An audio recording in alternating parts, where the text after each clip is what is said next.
That's correct. We are good to I go. I usually have kind of like a little shtick planned for the beginning, as as everybody knows after last week. You know, gotta say, um, but I don't have one today. What a But shame. yeah, I know. Um, yeah, it's pretty rough. But I do have. You know how sometimes you'll be scrolling through the social media platform of your choice.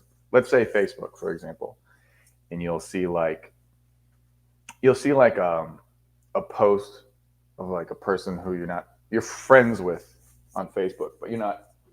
Oh, damn it! I thought I was gonna get this thing actually friends with, and then there'll be like some comments and stuff like that.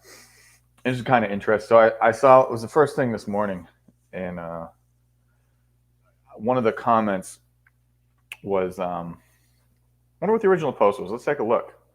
Oh, okay, okay, sure. Some book called Huge Penis, but one of that really was. But one of the comments was, we'll call her Abigail. Abigail says, again, I barely know who the person who posted this is, let alone Abigail.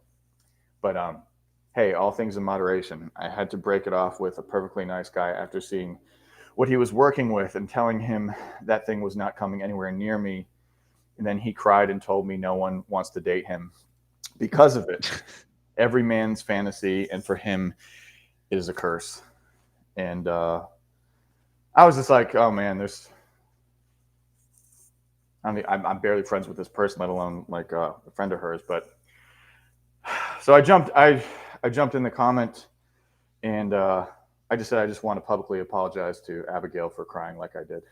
I said, so I think that's pretty funny. I don't have like a little bit or anything for today, but figured if I could share that, maybe that'll be worth something. That was good. That was It was good. I pretty, like the way it your was pretty brain fun. works. It was yeah. I like to call it the old switcheroo. I've seen multiple people in the last week or so say publicly that you're one of the funniest people that they've ever seen. Well, let's leave Pete Quinones out of this. Yeah, He's a person too. it's better. It's better when I don't think that people think I'm funny. Yeah. Because I He mean, brings out the chimp. not to, I mean, I understand that, Monday was like a work of sort of comic brilliance, in sort of a savanty kind of a way. But I don't know who I can blame it for. But I like jokes that just make it feel just like ugh, just gross after. I mean, not you. Like I feel great, but I want the people who hear the punchline to be like, ugh. It's And the greasy Italian in you, huh? maybe, yeah. My grandfather used to. What was his joke? Why is Abraham Lincoln buried on the side of a hill? Because he's dead. Like I love that. Like, it's so good. Um, and then yeah, I don't know. Maybe like Colin Quinn, Norm Macdonald, some kind of like Very combination. deadpan. Oh yeah, just brutal, just grown. It just it might. It, I think it just it's my contempt for unfunny people that that just shines through. But yeah. Well, Your hello, uh fans. your future ethno state will be divided along the lines of who's funny and who's not. I gotta say, I don't know if it would have been. I'm I'm I'm glad. This is what I'll say. I was debating. Well, there's no debate. I knew one of you two bastards was going to say that word, hell or high water. I was going to take as long as I needed, but I think it was so long. But I didn't know if it was going to be better if you said it or he said it. Like I was like, I hope Matt says it. Like I don't want to, because I figured it would be just as good in like less uncertainty or whatever. But looking back, it was like, oh man, either one of them would have just blurted it out because it was such a winding road to get there. Yeah. Yeah. I was completely I had no idea. I had not the faintest foggiest idea where that was going.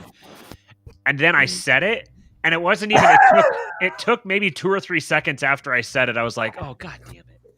Oh. I got. When I pull something like that up, I think I'm real cute. Get real proud of myself. It's probably an appropriate response. Yeah. I think a real cutie pie when I do shit like that. I tell you. You're like a libertarian who's just able to drop the tweet coercion is wrong. Bingo. Man, there's some real spectrum-y shit going on today, boy. I don't know if you've been on Twitter. Yeah. I've been dragged into it. Mm-hmm. I don't. What's something? Is there something? I know that there's something that you do where you like, as you're doing it, you're like crying inside and hating yourself for doing it, but you just can't make yourself stop. Yeah. All of it. Yeah. But yeah, I know that's like rare for some people. I understand the concept that it's like not everything for I got it. I feel you. That's a good thing, and like that is a good thing to sort of do. You just sort of like hate typing. You're just like flogging yourself, and Thope put out there that he's post arguing over definitions libertarian or something like that. It was good, yeah. Buck said he asked if we can start a thread of autistic arguing here, and yes, I imagine it's funny. One of the things that I'm very keenly aware of or conscious of, I can't remember if I said this last week or not. I have so many different conversations with so many different people. I don't remember where I said what. I said that I'm very keenly aware of the fact or conscious of the fact that we tread, especially me, tread dangerously close to the grounds of spending all of our time super autistically trying to rationally convince people that super autistically rationally convincing people is a waste of time. I'm very aware of that potential downfall here, and I've actually been becoming more and more aware of it lately, and feeling like, I mean, an hour ago I was sitting here doing show prep and just thinking, man, there you go. I was thinking, I don't want to do a show today because I don't trust what I'm going to say. Like, I don't trust that I'm not going to just like start talking about shit that I don't want to talk about. Yeah, that happens. But I just wanted to show for the fans, if you're looking for a good sangria in a bottle and a pinch, this guy right here, Jammin, I believe it is.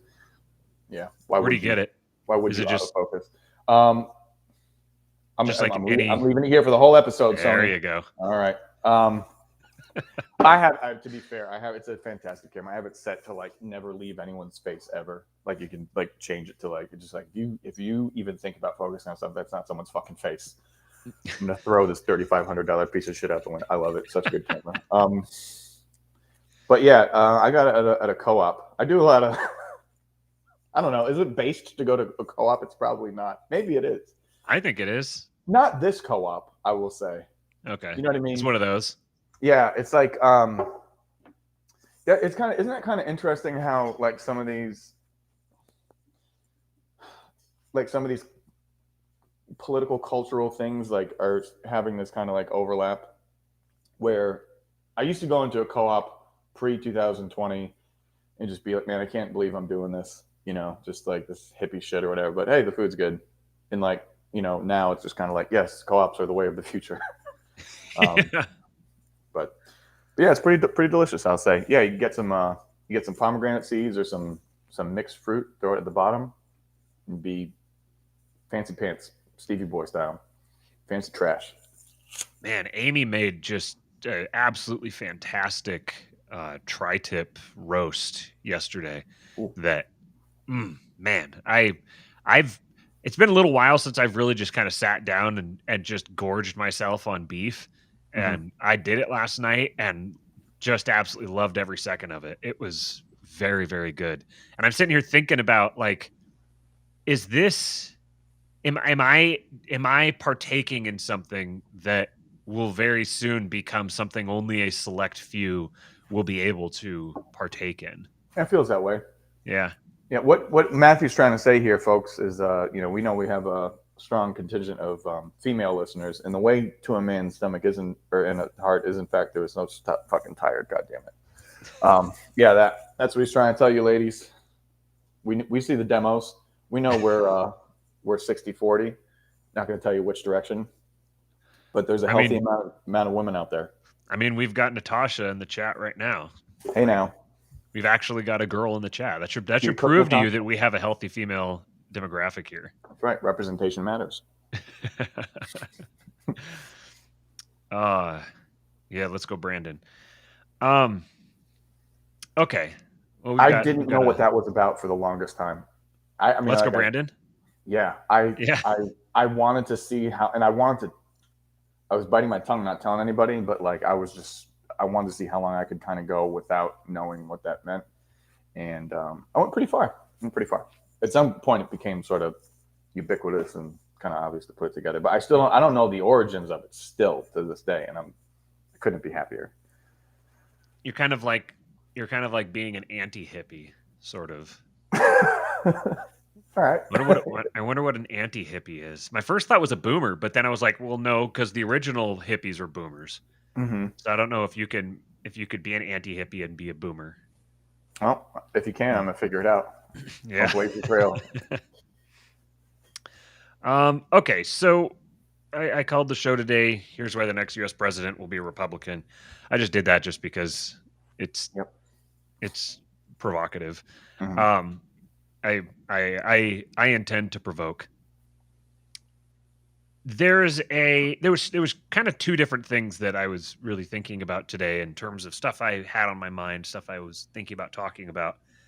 And the first thing was the thing we ended up not doing, which was talking about magic and spirituality and egregores and trying to make sense of how human societies actually move and organize themselves, what motivates them.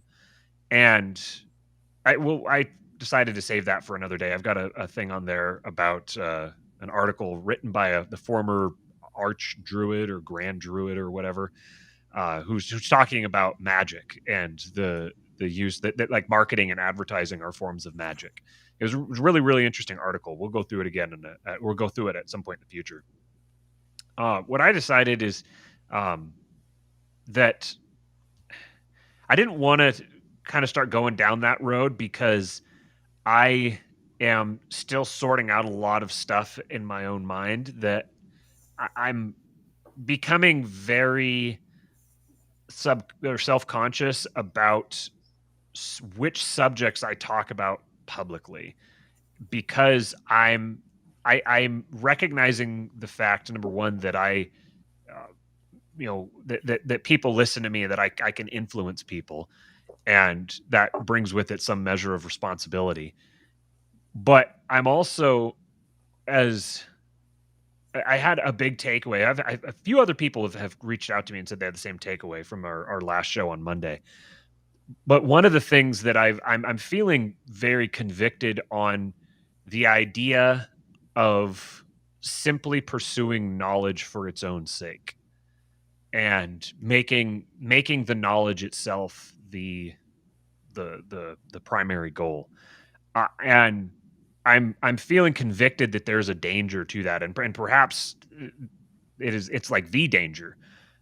You can compare it to the story of Eve and the serpent, and what Eve was being offered was knowledge. Tower of Babel. It's the same. There's a similar dynamic that happens, and so I'm recognizing that pattern, and I'm trying to. I want to try to dig into that subject, but I need to get some of my own thoughts squared away on that first. And one of the things that I'm going to do, one thing that I came away from feeling very convicted on, is the importance for me personally that I get a spiritual father before I really go much further down these trains of thought. And so I'm going to be I'm taking my family to an Orthodox church on Sunday for the first time, and going to go participate in a divine liturgy for the first time, and I'm very much looking forward to it. I'm also very apprehensive because it's just a big step, and I'm noticing that as I have started thinking along these lines, I'm getting absolutely hammered and inundated with doubts and apprehension, and I'm definitely aware of my mind is moving and acting in ways that it hasn't before, and that's very interesting to me. But anyways, so I'm trying to figure out how to explain something that I want to explain without it seeming like I'm saying something that I'm not. And I think a good jumping off point is the so a main thing that's been a subject a lot of people are talking about today, which is Mr. What was the guy's name? Edward Durr. So Edward Durr is a modern day American folk hero. For those of you who don't know, he is the guy who was just elected in to the for the Republican Senate, or he's a Republican who was elected to the Senate in New Jersey, and I think he replaced the president of the Senate. So he didn't just replace just like any old senator. He took down a major political figure, and he had he spent $153 doing that. He fundraised like a couple thousand, I think, but he spent $153 to do it. And my favorite fact that I saw about all this is that $67 of that 153 was spent at Dunkin' Donuts. This guy is truly a politician that we can all get behind. And one thing I really appreciated, I saw a little interview that he did on, I think it was on Fox, and the lady asked him something, and he said, "You know what? I don't know, but what I can tell you is that I'm going to do everything I can to inform and educate myself." I can't remember exactly what he said, but basically, like, it was very humble to just openly admit it instead of trying to bullshit something.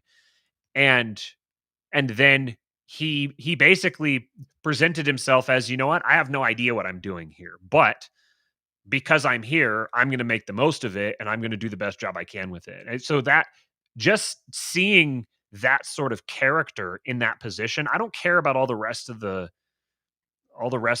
stuff going on around it. I just seeing someone who clearly is of good character in a position like that, having this like David overcomes Goliath story, just that alone was heartwarming to me. And I tend to be very, very cynical about a lot of things. So when I encounter something heartwarming, I like to latch onto it. But real quick, just for anybody who hasn't yet, let me show you this guy's campaign video, because this is just this is just extremely wholesome. Let me make sure that the audio works. Hello, my name is Edward Durr. I'm running for New Jersey State Senate.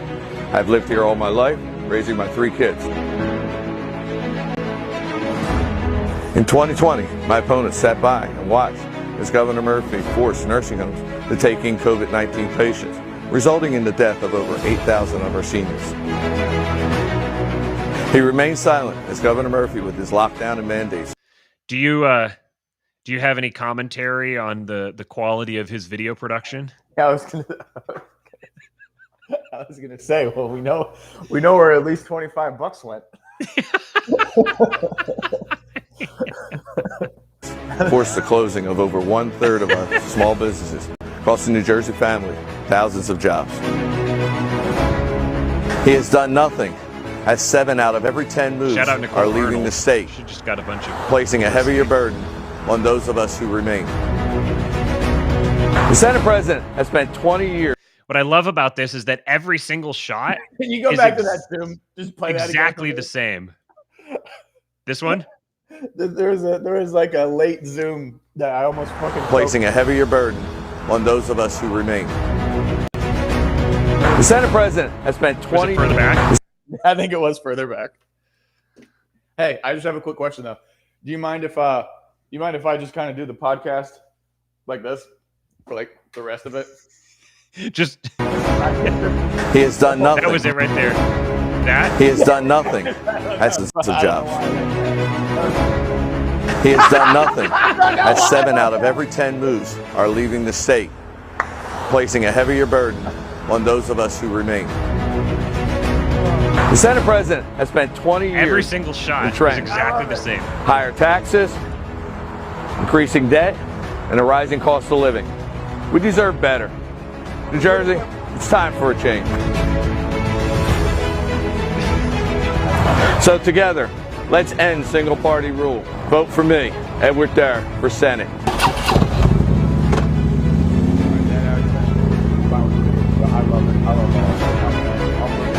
And then the zoom. Yeah. Dude, I can't. Boy, man, Ed, Isn't it just the most wholesome thing you've ever seen? I love it. Yeah, we're teetering on charming, and it's yes, it's on the balance of charming. Oh man, that's so great. I love that the zooms are just like, yeah, here's the thing. Let's get a little closer. It's like an afterthought. I don't know why that fucking killed me. When it's like, it's just like a random for sale, like home for sale sign. So they just pick a random home for sale sign. So some realtor out there got a bunch of free publicity. And then they do the late zoom. Yeah, it was fantastic. Yes. Very free publicity. Very free. That video has gotten 1 million views. Like, do you think that woman has ever produced anything that generated that kind of publicity? There's no way. Yeah. So, and that just goes to show you the most important portion of filmmaking. It's story, and substance, subject. You know, none of the other shit. It's all secondary. Yes. Oh God. I wonder who would tell that. Who would make an observation like that? I got no idea, but I do know that if you want some tips and tricks on improving your own videography, whether it's hopefully for your digital business that you're working on, so that you can be a little bit more nomadic in this very uncertain future, if you join the Nomad Network, your boy Stevie Pooh has posted a couple little tutorials and intends to publish some more. And there's a project in the works that maybe even a bit more than that.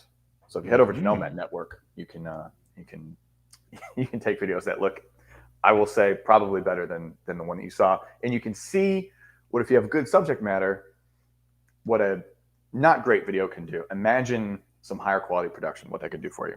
So why don't you go on over and join the Nomad Network by going to the website that Matthew's about to tell you right now. www.nomadnetwork.app/king. Make sure you use the /king, because then it'll say that we're the ones that sent you, and we're in a competition with a bunch of other people. I won't say which other large podcasts that are relatively adjacent to our podcast are also advertising the Nomad Network, but we have the ability in the back office on the network to be able to see who has sent the most people over. So you guys can go cast your vote for us, the Nomad Network. That's right. And you got to understand /king, yeah. And you got to understand that Jason Stapleton is one of my biggest clients, so it's going to look real bad if we fuck up in this competition. So don't forget that /king. That's very important. You just wanted to drop that Jason's one of your clients, right? No, I'm just trying to give context. Yeah. Tyler says, I want Steve to do an impression of Jason Stapleton doing an impression of an autistic libertarian. I'm not really good at impressions, Tyler. So unfortunately, I'm unable to fulfill that request. I wish I could. I'm no good at them. It's a shame.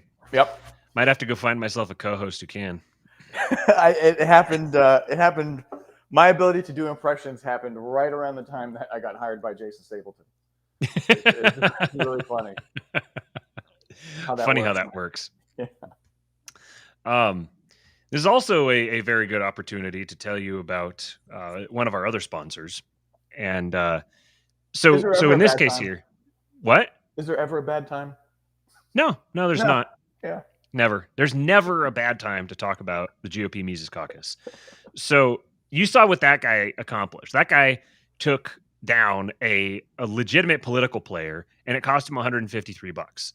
In large part, this is because local governments, local races are just not where the regime is focusing all of its efforts. And it just so happens that a lot of the what would you call it? A lot of the tyranny of the regime is ultimately executed at the local level. The federal government depends a lot on the local government for enforcement and execution. So this is actually a if your goal is to engage in political action, if your goal is to get involved in whether it's running for office or supporting someone else running for office, then the local level is actually where you can have some of the biggest effect. So it says here, it says calling all Hoppians and fans of late Rothbard, not really Rothbard, that is late Rothbard. That's an opener right there. It is. Mises GOP is here and needs your help. Are you sick of constantly theorizing and seeing nothing come to fruition? Are you tired of the same old platitudes and tired rhetoric? Now's your chance to help make a real difference for you and your community. We are setting out to take over local governments, nullify the COVID regime, and put an end to taxation with the anti-tax. If you want to know more about the anti-tax, then just go to Popular Liberty's channel where he's talked about it. You can listen to a bunch of different interviews and stuff that he's done. The anti-tax is a genuinely I was going to say revolutionary, but now I've poisoned that term for myself. It's a legitimately innovative potential solution to the problem of taxation by it's basically incentivizing the abolition of taxation because it's inefficient, and this would be a superior model. Anyways, you can go listen to Popular Liberty explain that if you're interested in it. So he says, we need candidates of good moral character in red areas of red states to step forward and run for local office. If you're interested in supporting localism, the anti-tax framework, and fighting back against the COVID regime, then you can help by becoming a supporting member today. The link is in the description here. It's kind of a long link to just read off. So just if you'd like to donate, then just go to the link in the description. And it says no amount is too small. Even $1 a month can help us turn ideas into reality. And he just asks that if you're going to make a larger donation, he prefers, rather than you sending it all up front, he would prefer you split it up over like 12 payments, because that helps him budget and plan, and to make sure that he uses all of his money effectively. And yeah, I'm just gonna stop there. We get to kind of see how this unfolds too. We do. Yeah, because there's some stuff going on with people that a lot of the audience members would already know. There's things in the works, right? Mm-hmm. Yeah, there are. Yep. Mm-hmm. And so the thing with like local politics and all this, it's just that is not something that we two like long-haired hippies are interested in. Almost, if not entirely, because of the hair. You can't have long hair and run for office, because then you have to be, you have to be ponytail guy if you do that, and then you're ponytail guy as a politician. That's no good.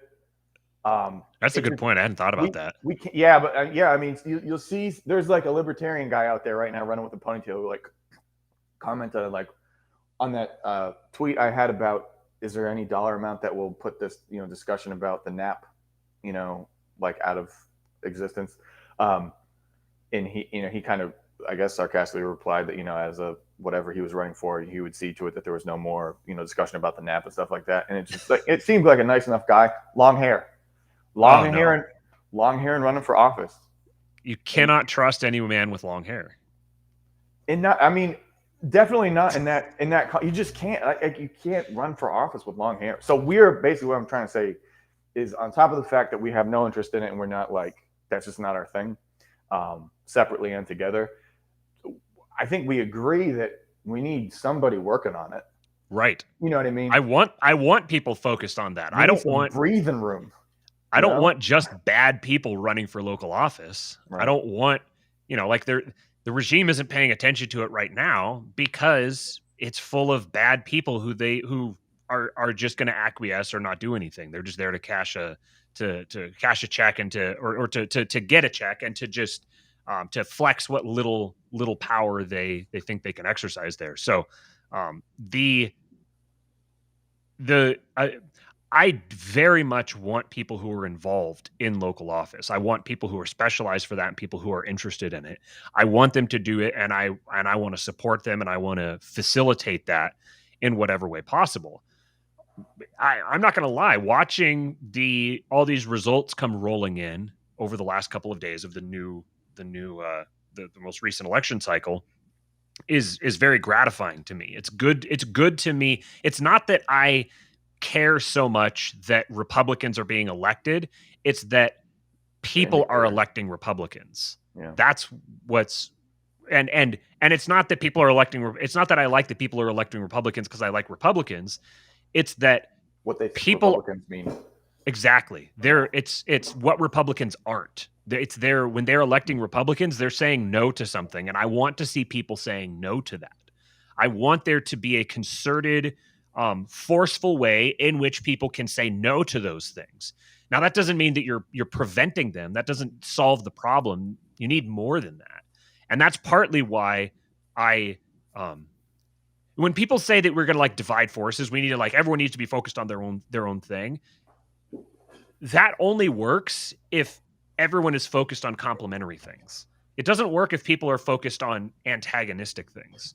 So like you're not going to create liberty through the political process by dividing forces between the GOP and the LP and working at cross purposes to one another. That's like decentralization isn't inherently good. Sometimes having a decentralized enemy can mean having an uncoordinated enemy. And so if other people, if our enemies see us as uncoordinated, then we're easy to just divide off and pick off. So I'm very much interested in people being involved in local politics. And this is where I've been trying to I've been trying to parse out where exactly I land on this, morally speaking, because I've become convinced that engaging in the political process, doing something that perhaps technically means that you're violating someone's property rights according to pure libertarian theory, is not immoral. It can't possibly be immoral. Unless I'm going to adopt a position of outright pacifism, and I'm not going to do that. I don't think that I'm morally compelled to be a pacifist or to support pacifism. So what I'm trying to work through in my own mind, I don't have a solution. I don't have an answer to this yet. But what I'm trying to work through in my own mind is what role does, say, a Christian have in being involved in local politics? What usage of state power can fall under the legitimacy or can be considered legitimate within a Christian moral structure?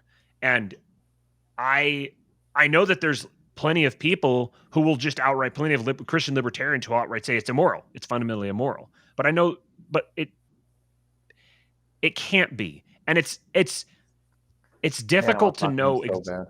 What's that? I had a conversation about this, and so it was like, it's a private conversation, but definitely just like pertinent to what we're talking about.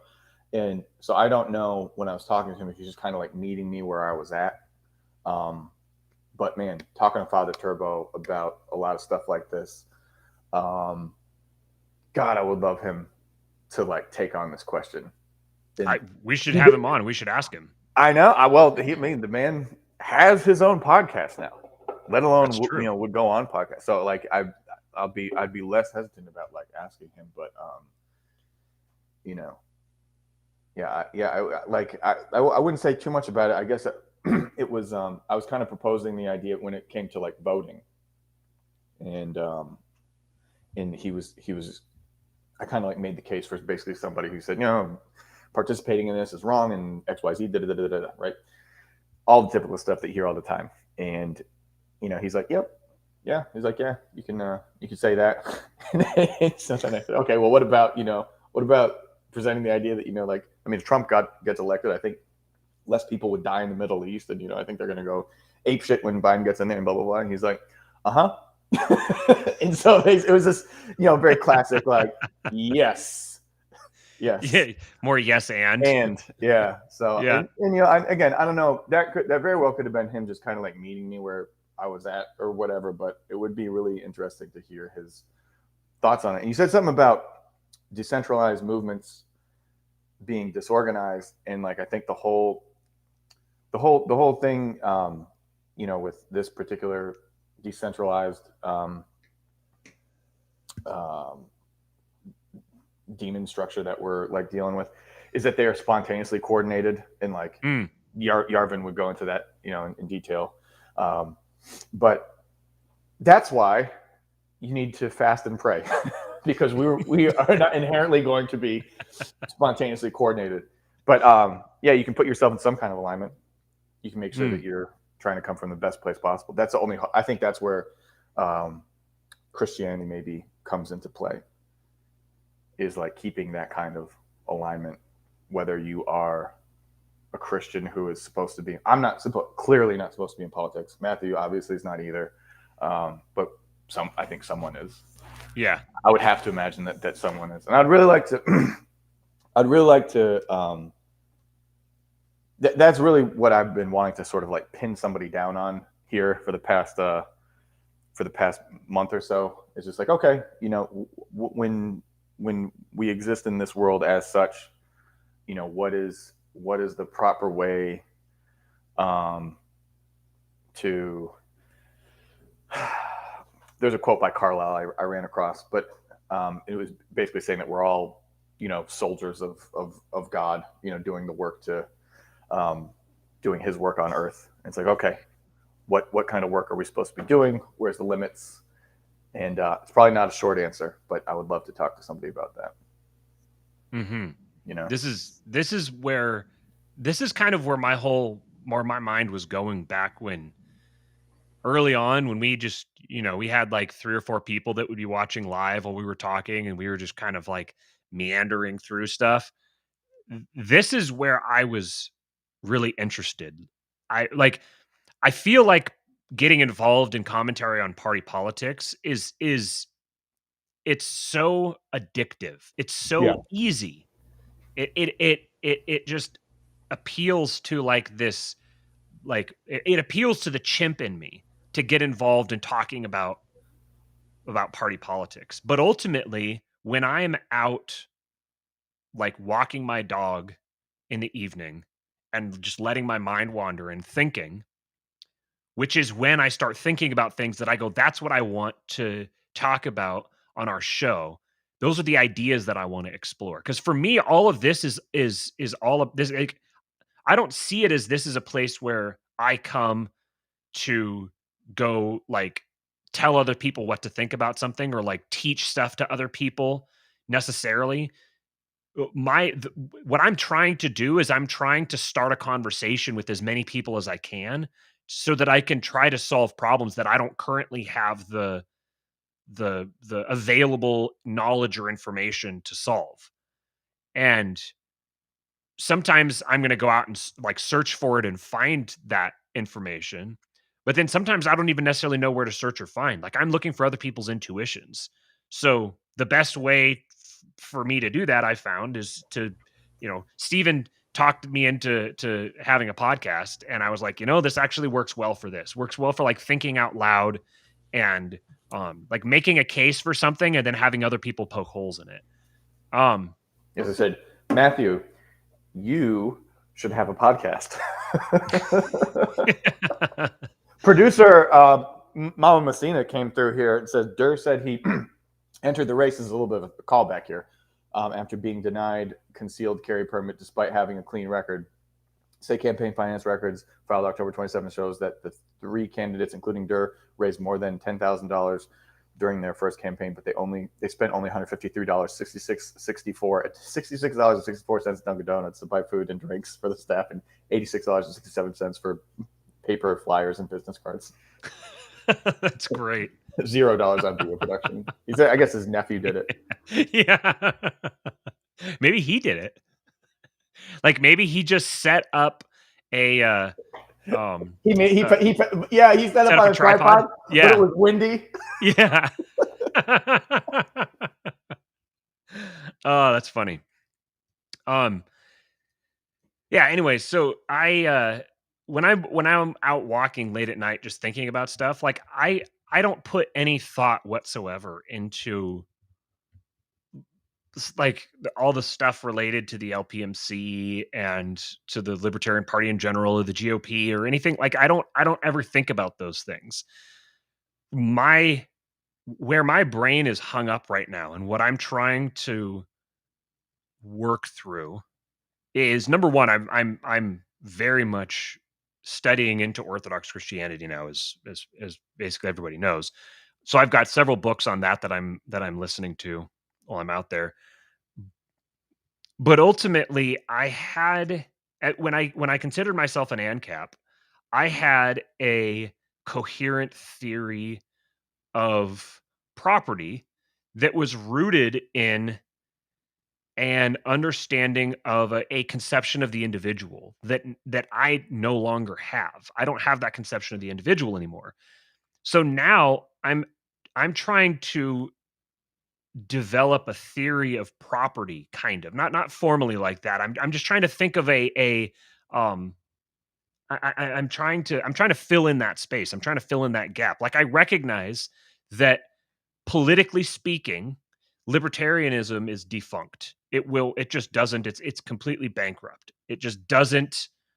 Um it doesn't port to reality. You cannot you cannot act like a libertarian and promote libertarian outcomes. They just don't, those two things don't go together. So that right there tells me that this is a body of ideas that's just out of alignment with reality, which is another word for saying it's not true. So what I'm looking for is something that fills that space from a Christian conception. So studying into politics led me into religion and led me down because I started going back into history and I realized that studying history is also religious studies. Like these wind up just being like the same thing. And I got back far enough that I started studying the perspective of Orthodox Christians and realized that they're encountering an entirely different world that I've never experienced, that I've never encountered. And in this conception, this understanding of the world is much more in alignment with monarchy, traditionally speaking. Now, it's not that Orthodox Christianity prescribes monarchy. That's like thinking in this way is way too um it's too surface level. It's not that it prescribes anything. It's like it's a lens through which to view the world, and when you view the world through that lens, you have an opportunity then to encounter the world and sort of discover things from it for the first time. And what I don't really see right now from anybody is something that really coherently bridges the gap between Orthodox Christianity and like Rothbardianism or Misesian thought. And there's so many ways in which they connect there that I look at these two bodies of thought next to each other. I mean, somebody did try to connect Christianity to Rothbard, and I didn't listen. I don't know. I mean, good luck. Yeah.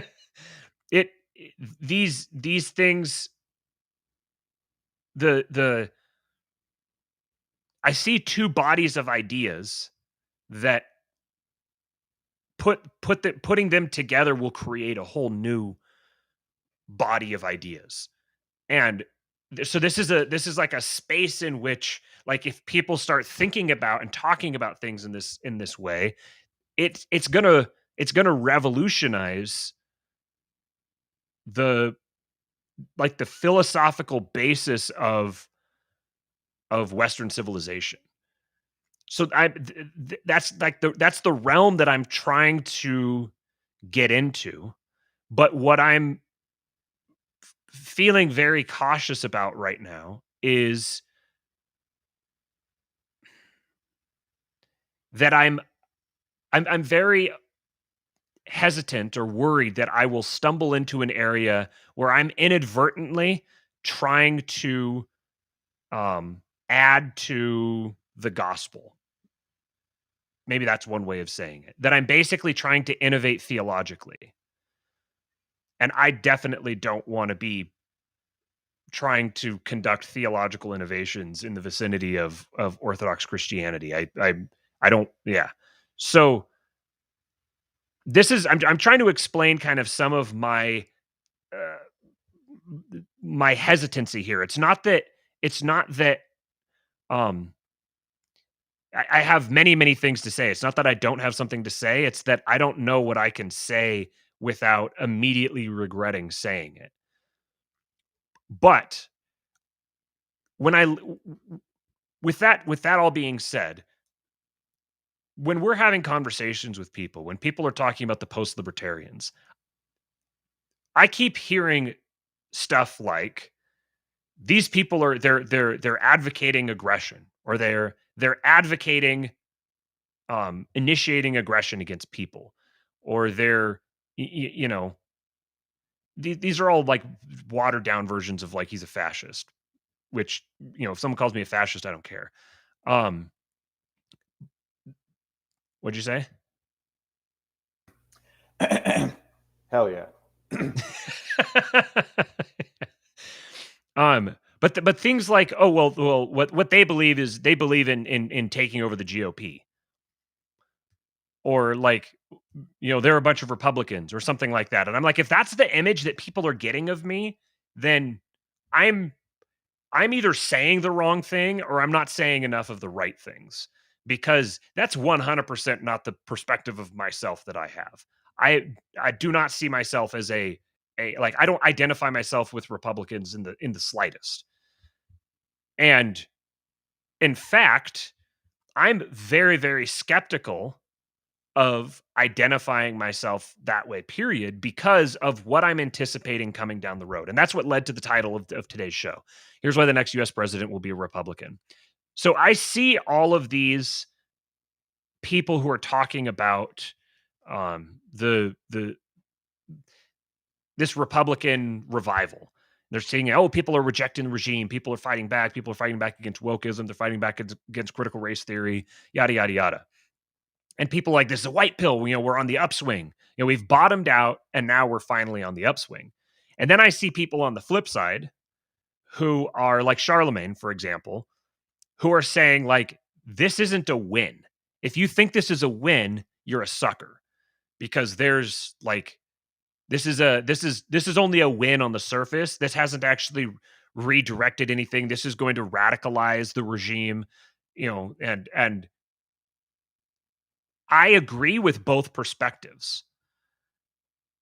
And I think I see a trap coming that a lot of people are going to fall into. And it's very similar to the trap that we were talking about a few months ago with the World Economic Forum. The idea that what is coming is an era of privatized governance, corporatized governance, that is like 100% autocratic and totalitarian. And it's going to be sold as its institution will be sold as having to make up for all the inefficiencies of the state, of the government. It's taken over by white supremacists, or it's just we can't get anything done.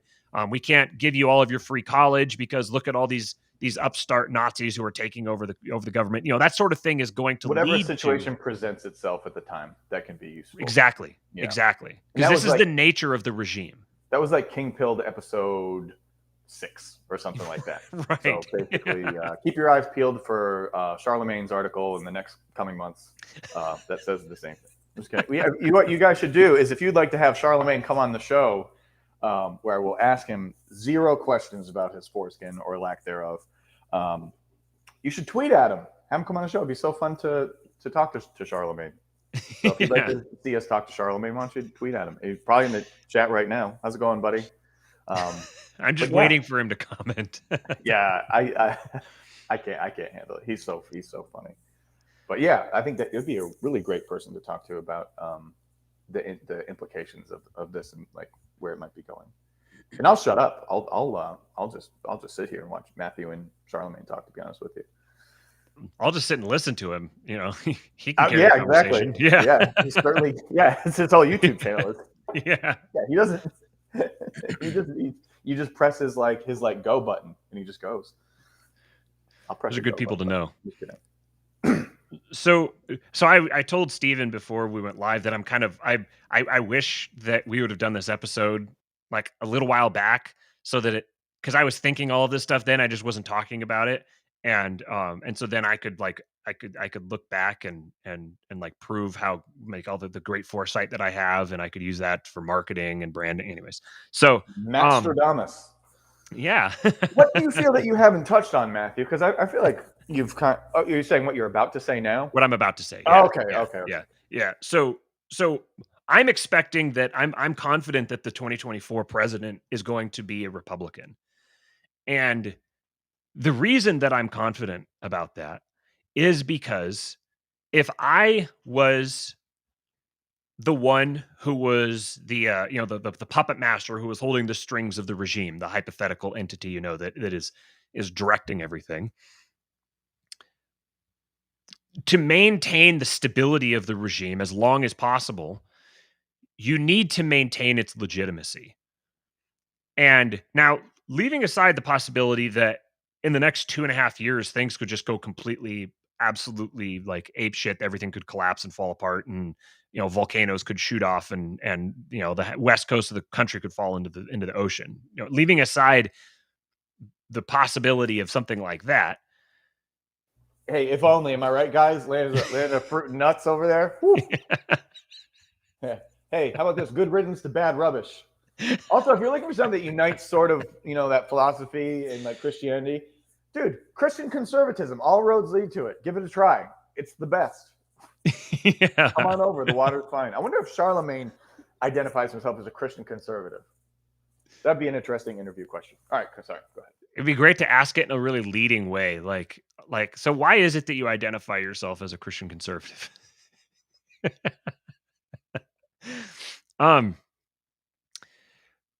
Okay, so to maintain you want people to stay bought into the regime. You want people to stay believing, at least some segment of the population needs to believe that it's legitimate.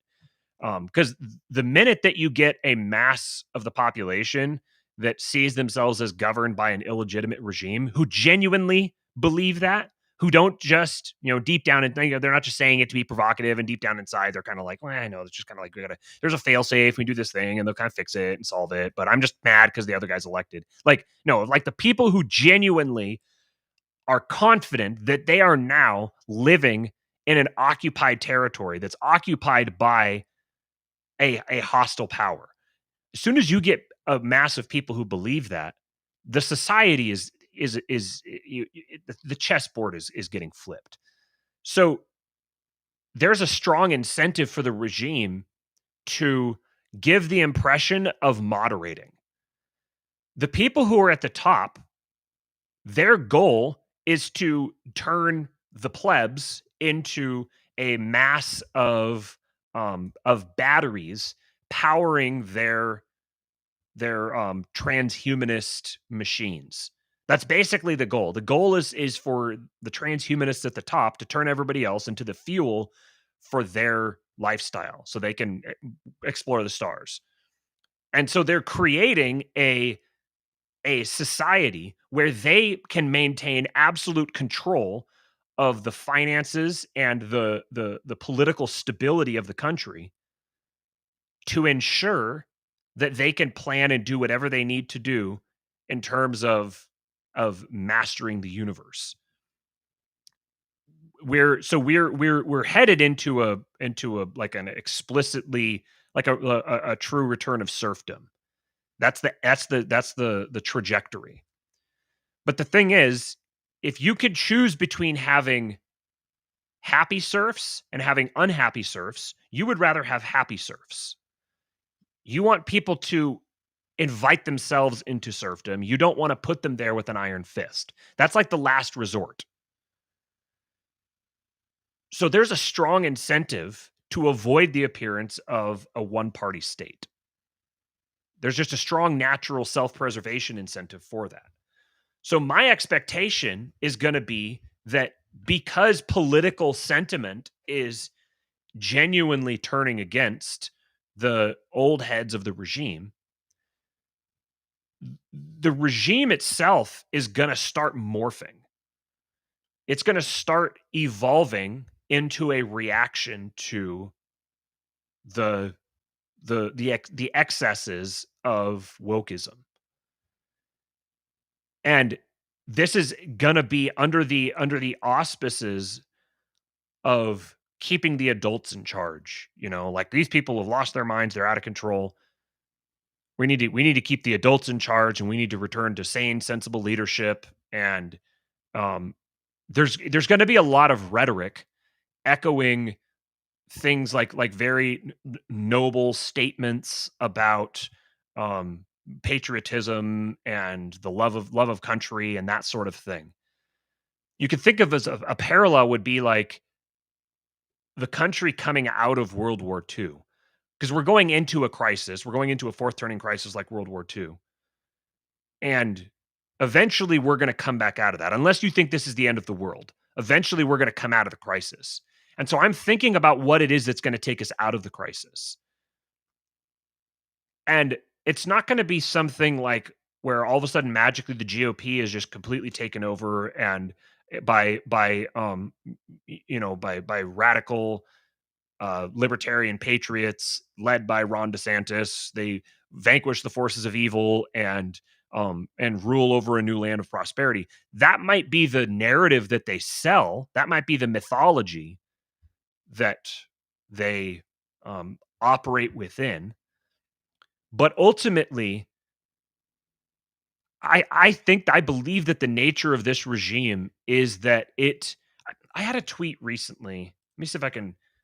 It occurred to me just the perfect framing of it. Let me see if I can find it here real quick. And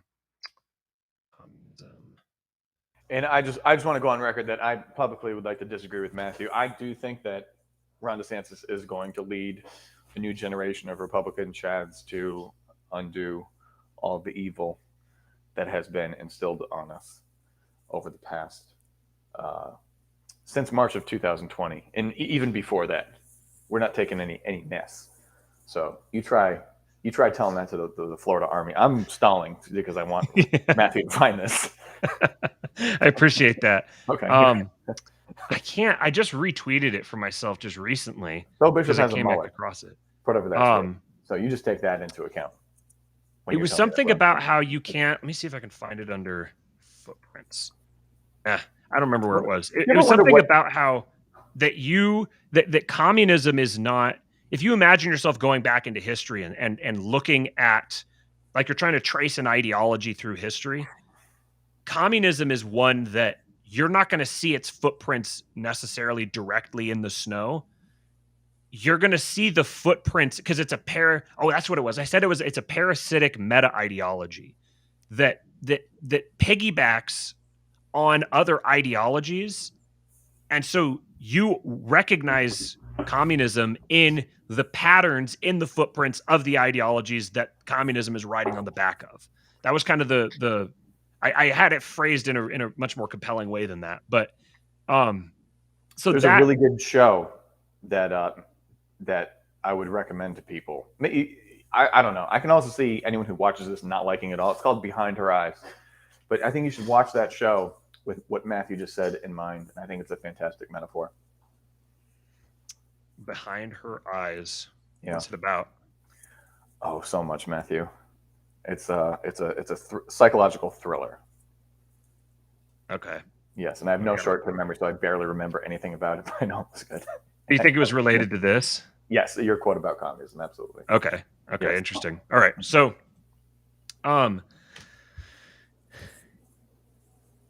so that being said, then, thinking like if you're trying to trace communism back through history, you'll recognize that it began long before Marx. It began long before the term communism was first coined. It has influences and dynamics that you can trace all the way back into the first millennium. People that were talking about these subjects, that were laying the spiritual groundwork, or beginning to sow the seeds of that would eventually sprout into communism. So, and in that time, it has piggybacked itself on what are now referred to, looked back upon as leftist regimes, and what are now looked back on as conservative or right-wing regimes. This is partly why most people's like left right thing is broken, and they think of it just kind of in terms of like Democrat Republican. And so they'll do things like they'll try to like talk about how the Democrats today are the same as Democrats in the past, and which is true that they are, that this is the um it's the same strain coming through, but as it's coming through, it's moving back and forth. There's a zigzag to it.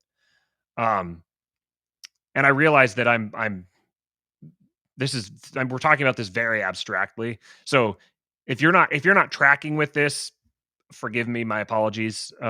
Maybe this just isn't an episode for you.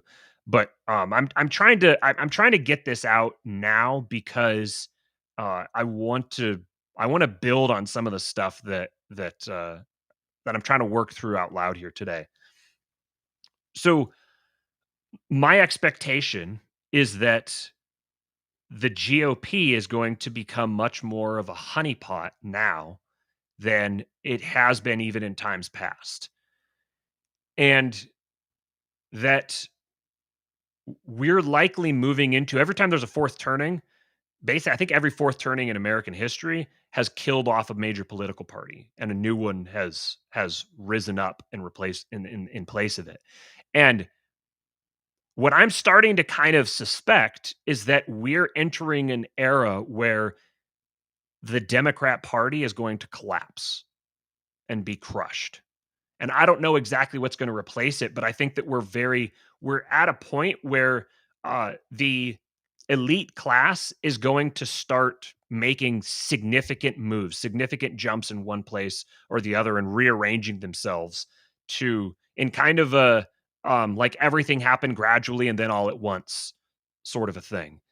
And it's going to become politically, I think that we're going to see a lot of sentiment rise up against the Democrats, and it's going to be fed into by people who are attempting to capitalize on that, who are attempting to capitalize on the downfall of the Democrat Party to try to cannibalize its corpse.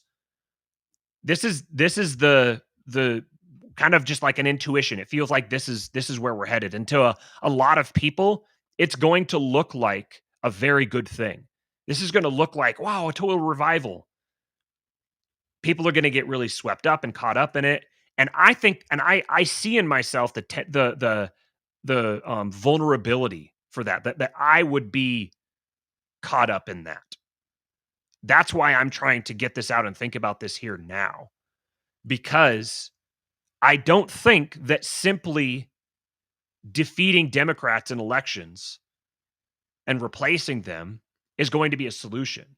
And this is partly why the left always wins, because this is how they think. They don't think like all we have to do is just sweep out all these people and win a major election, and then we can kind of like go back home and hang our sword and shield up, and go back to plowing our fields. They just don't think that way. They're like, no matter how much we've won, we're still losing, so we have to keep fighting. But right-wing people don't want to spend all of their time occupying their government. They don't want to spend all of their time doing political activism and rallying around a political party. They're just not wired that way. So they try to bring all their forces together, have a big giant win, totally like wipe out their enemy, and then go back and kick their feet up, or I guess not kick their feet up. They want to go back to work. And so what they're trying to do is they're trying to create a government that has no vulnerabilities, has no flaws, where you can just wind it up and then set it in place and let it run itself, and you don't have to keep managing it. And left-wing people are more than happy to give the impression that that's the case, to give the impression that everything has been perfectly engineered, and now we're just going to dutifully manage your bureaucracy, us little corporate serfs. And they will completely infest organizations and then rise up at just the right time as somebody rallies them all together and advances the new communist cause. Anyways, so And it would this is what? You're muted. it would seem to fit in with everything also, where it's just there's all this resistance, and then people are pushing for freedom and free markets and private ownership, and then they kind of pulled the chair, and then Yes. yeah. What's that? You want private government? How about government by Google? There you go. It's private. So private. Because like that's a good analogy. That like everyone's pushing against something. Like what are you doing if you're trying to hold someone out and they're pushing and pushing and pushing and pushing, and they get a whole bunch of people to all come push together with them? What do you ultimately do? You just yank the door open and make them like you use their momentum against them. Pulling the chair in basketball, old school Right. basketball terminology. Right. Down to the low key. So that's the future that I'm foreseeing. We're going to see this move both toward private governments, which are not going to be like libertarian or they might pass themselves off that way, but they're not going to be, because there is nothing inherent about private ownership of something that makes it good or pure or noble. So we're going to see a big move in privatization of things, and it may not be it'll be functional. It's not necessarily going to be titled that, but it's going to be functionally that. Mr. John Hartman just said that the tyrannical father is about to replace the devouring mother. Yes. There's a unique Exactly. wisdom that man has that Yes. I love. John Hartman's a special guy. We need to get that guy on the show sometime. Yeah, Nicholas Blanchard, control societies. That's the future. Yeah, there's another term for you. I think that's Deleuzian, which is, I need to read Deleuze, but when I try to read Deleuze, my eyes kind of cross. So I don't know. I may just need to have somebody read Deleuze for me. He says we're exiting the final vestiges of disciplinary societies and entering into control societies. Nicholas does he explains all this stuff really well, really concisely. You should follow him on Twitter at Cheap Seats Econ. He has some very, very good insights, especially on this sort of thing. So with all of this in mind, then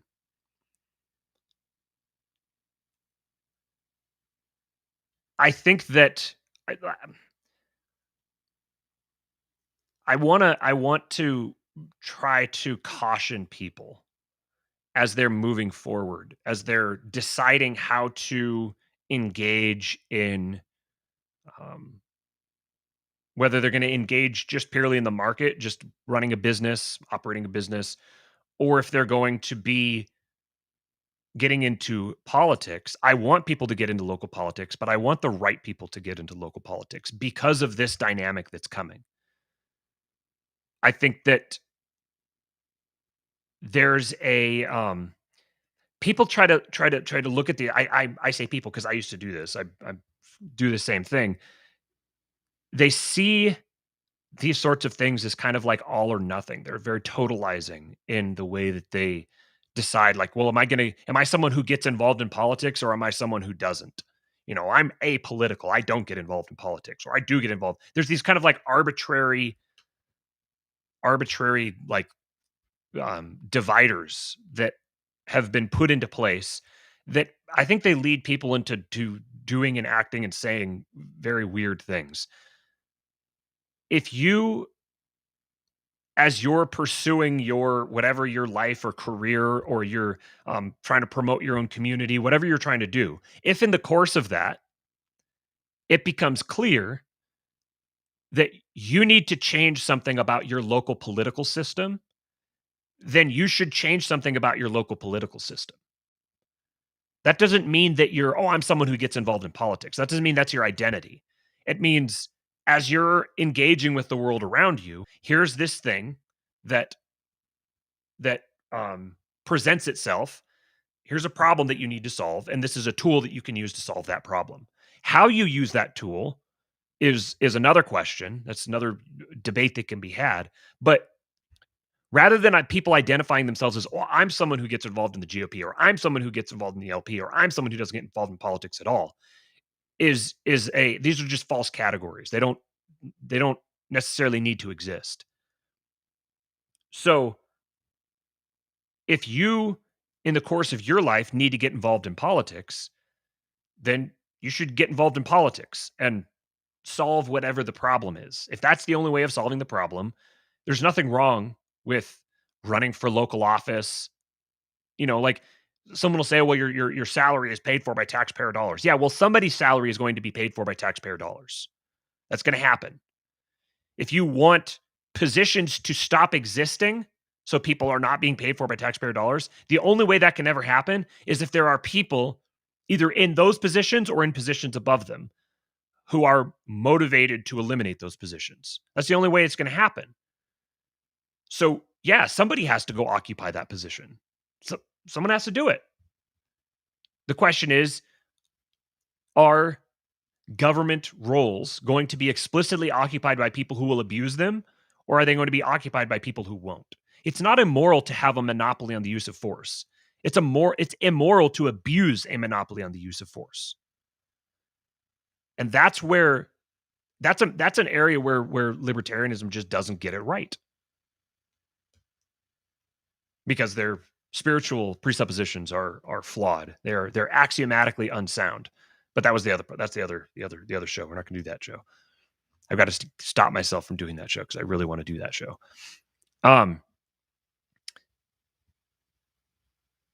Nicholas says his Twitter is mostly shit posts. Don't let Matt oversell the follow. His shit posts are the posts that I would pat myself on the back for. Mark Egan says, you won't own anything and you'll be happy is the slogan for the control society. Yeah, you won't own anything. This is where we're moving into. They have told you what's coming. They have told you what's coming. You will own nothing. And you're arguing about I'm arguing about a political philosophy built around self-ownership.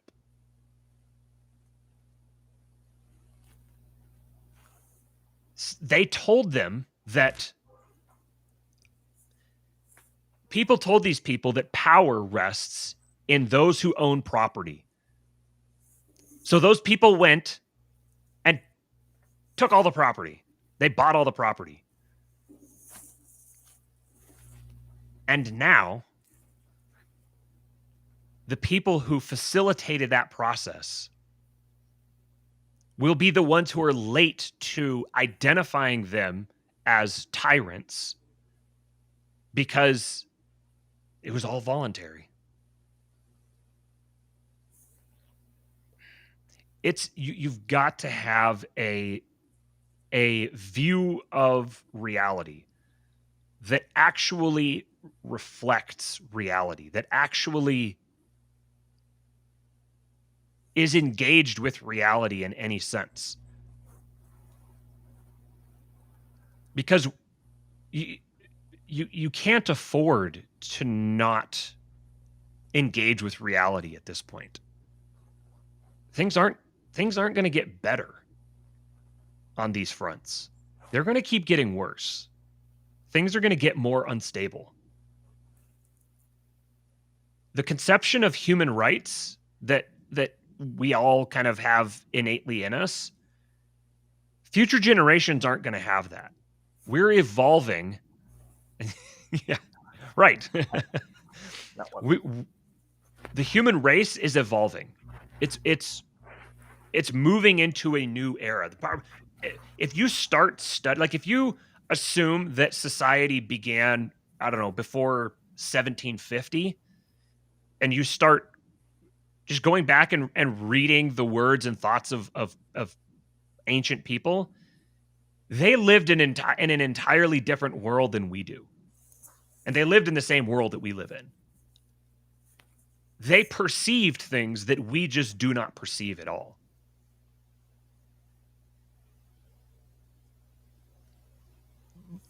My goal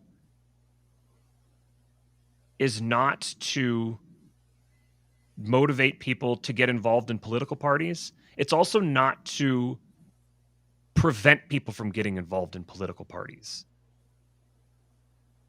What I'm trying to do is alert people to the fact that there is an entire field of philosophy opening up that the fact that it hasn't been explored and then it's going to take a long time to explore it is going to cause a lot of atrocities. And this is the nature of human society. These are the cycles that we go through. But I think people are very, me included, people are very comfortable and safe and stable in viewing the world the way that we view it right now. And the world 10 years from now is going to be so completely different than it is right now. You see this Facebook meta thing. People are like living, gonna be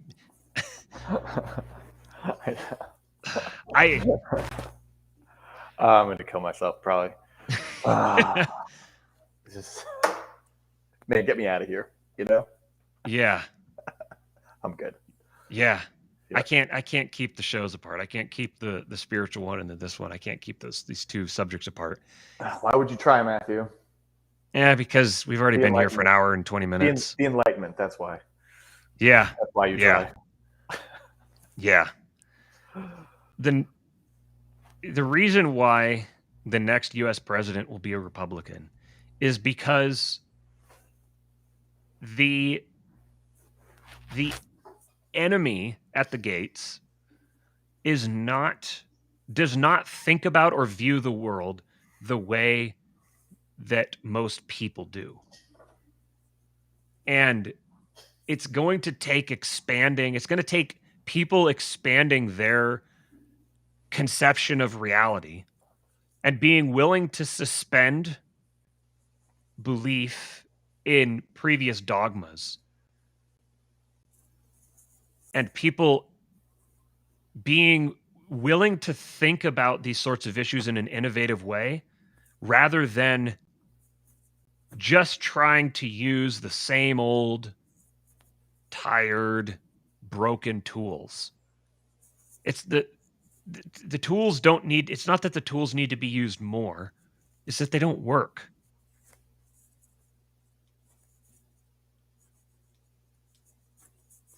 You know how, like, someone who's my age grew up in a world without like cell phones and all that shit for like a part of it, remembers what the world was like before that, and then you go into like somebody who's younger or significantly younger, and it's just like they're just so fluent with like everything, like just like screens are just such a part of life.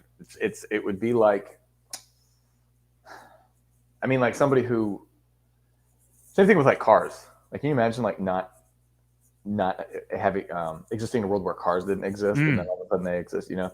And it's going to be the same thing for like all that like goofy virtual reality stuff. Yeah, you know, it washes out like just like so quick. Which is like when you're talking about people from like the 1700s and stuff, and before that, that's one of my thoughts is we're probably living in such as like a perverted way than what they ever would have considered would be like the way to live. Yeah, they would see us all as complete degenerates. Just total failures. Like whoever our ancestors, like me and you, like whoever our contrarian, like asshole, like uncle types or whatever were, you know, hundreds of years ago and hundreds of years before that, they're just like curmudgeoning, you know what I mean? Just like if they saw it. So That's why with all that stuff, it's just like, it just seems like there's this just unstoppable force in a particular direction, that I think it's just how things go. It's just how things go.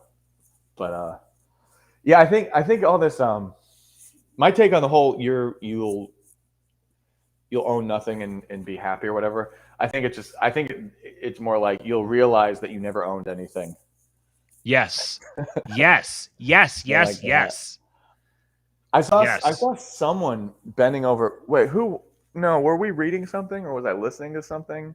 Were we watching an interview? Listening to an interview, and someone was they were going on about ownership and sort of what defined ownership.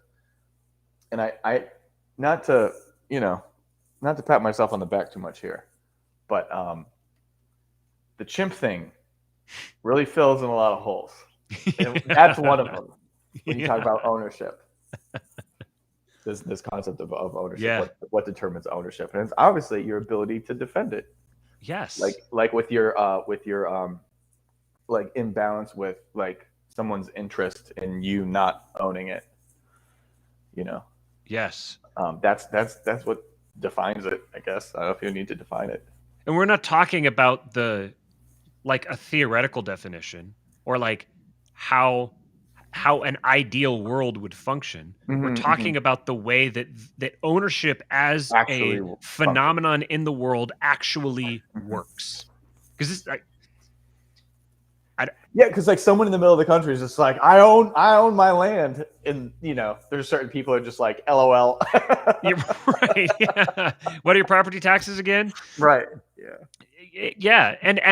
And going to someone like that and saying, well, did you know that you're a sovereign individual?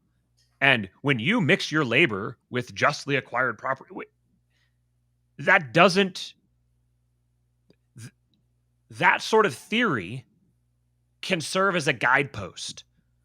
But if you cannot get to the guidepost isn't worth anything except for like noticing it and waving to it as you go by in a different direction.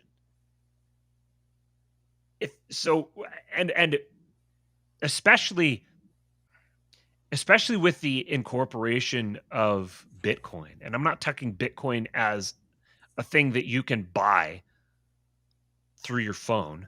I'm talking about Bitcoin, the actual technology as it's described in the white paper. I can't even understand it. I can't, like, it's so completely simple that I can't understand it. That's no matter how much I read about it, no matter how much I study about it, I can't understand it. I just know that it's going to completely redefine what ownership means. Like functionally, on the functional level. All I know is that there's no way it turns out as good as people hope. That's the only thing I know. I know someone's to figure that shit out. It's just like waiting to, just sort of like capitalize on it or whatever. The mask is going to slip with Bitcoin big time. Like I just don't see. I don't know. I might be a simpleton, and I agree that there's obviously something there with the technology that I also barely understand. But like just the idea that it is powerful, in that like, and this is where I think it's a big mistake to think that the people who are ruling over you are like it's very emotionally satisfying. It's like a lot of coke to be like, oh, these hapless retards. No, sugar. you gotta slow down there. I don't see how something made by the anonymous guy that requires an internet connection to transact. I just don't. It technically doesn't, I guess. Really? Like, yeah. Okay. Like you can. I've had it explained to me that even if rethinking everything right here. Even if I think even if the electrical grid was to go down, you could still use it. Obviously, it wouldn't be very convenient, but it would still be technically functional, theoretically functional. Maybe we need a Bitcoin person. We need like a good Bitcoin person to come up here who can, explain to us the mystery of Bitcoin. The mystery of Bitcoin. So we will call the show "The Mystery of Bitcoin." Class is in session. What do you think? I was thinking something like the Blockchain Sacrament Academy. Yeah, the blockchain. I wonder what this is all about, Academy. Blockchain Magic Academy. Yep, there we go. There we go.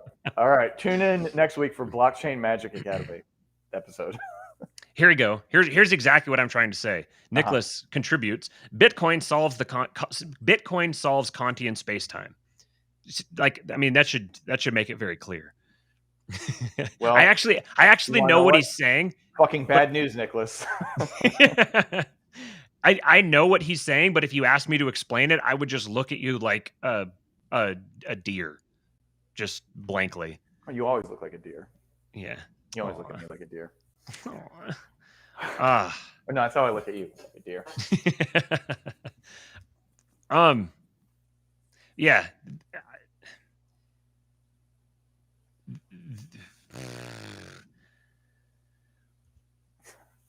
Just don't use models that suck. Just don't think bad. Think good. Yeah, think more better. And if you're someone who thinks more better, then join our Subscribe Star. Go join our Discord, because we have really good conversations with people where Nicholas will answer better. these questions. Yes. Yeah. And you can potentially have conversations with about all this stuff in private Zoom chats. That might be a great topic, actually. Yeah, we've got a number of really good topics to dig into with that. Mm-hmm. There's also a book club, and I'm very, very grateful for this book club because it's giving me some direction in my own reading. And the one that I just started, and I keep needing to get back to it, is The Language of Creation by Matthew Peugeot, the brother of Jonathan Peugeot. And Cooper in our group, he said that he actually started having really vivid dreams when he started reading the book. That's the kind of book that it is. And just starting out, it's I can see why. Basically what he's doing, at least at the very beginning, is he's recontextualizing the Genesis, the creation narrative by pointing out where biblical language is different than the way that we use language today. And this is something you talked about, like the people like 1700s who, like if they saw us today, they'd be like, oh, these complete degenerates. Mm-hmm. And they'd be right. They also had concepts that they could think about, that they thought about, that they were aware of, words and stuff that they were aware of, that embodied concepts that we've kind of lost. It's this whole, what was it I've said before? I've said like the mouth sounds and the brain pictures that they connect to. That disparity, the disparity between one person's mouth sounds and another person's brain pictures, is like the basis of all conflict in the world. That again goes back. Not a fan of words. Yeah. But I tell you what, as not a fan of words, I the minute that you start talking about it, I can feel echoes of these old concepts. Not to sound crazy, I might have to read that book.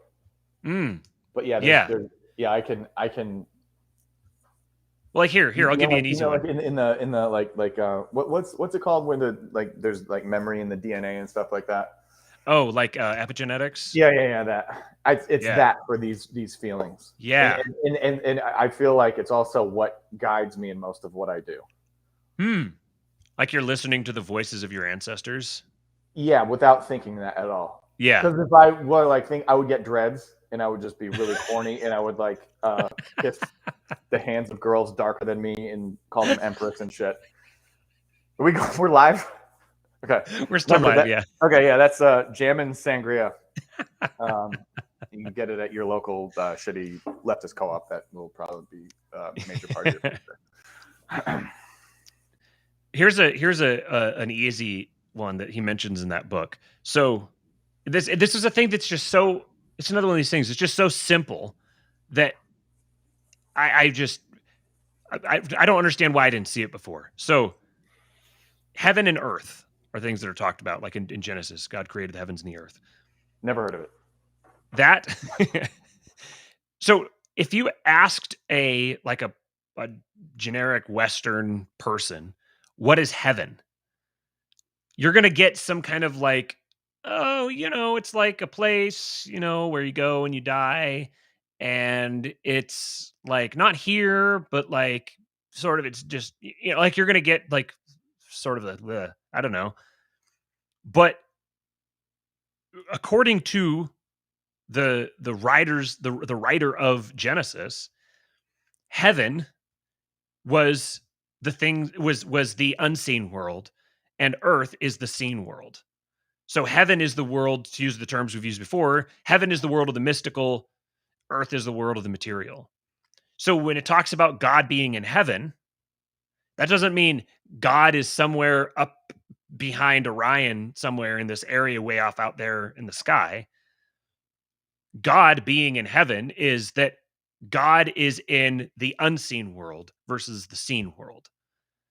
And we, as material beings, we have a material person that exists and we are aware of, so we can see around us, that is earth. And then the idea, or like what people would call like the spiritual realm, or maybe the ephemeral realm, or something like that, that's heaven. And that, like, when I first heard that, I was like, oh, that seems, yeah, okay, yeah, that seems kind of like, that makes sense. Yeah, that seems kind of obvious, I guess. But then the more that I thought about it, the more that this just started, just I started feeling the new understanding. I don't know how to describe this. I started being able to sense the unseen world around me. And this gets into, we should wrap up here, because this gets into the spiritual conversation. Part of the thing is that I don't think that like you need to describe it. You know what I mean? Yeah. That's the rub. That's what it is, like being sort of like on like a cuspy enlightenment-y versus not enlightenment-y, kind of caught in the middle. Yeah. Position. Yeah. In many ways, you're like closer to like communicating like aliens if you divorce yourself of like the need to describe it and you kind of just roll with it. Yeah. Just experience it. It's always going to come back to aliens, guys. You thought it was aliens. over. You guys thought you got away from the aliens. Nope. No, They're sir. back.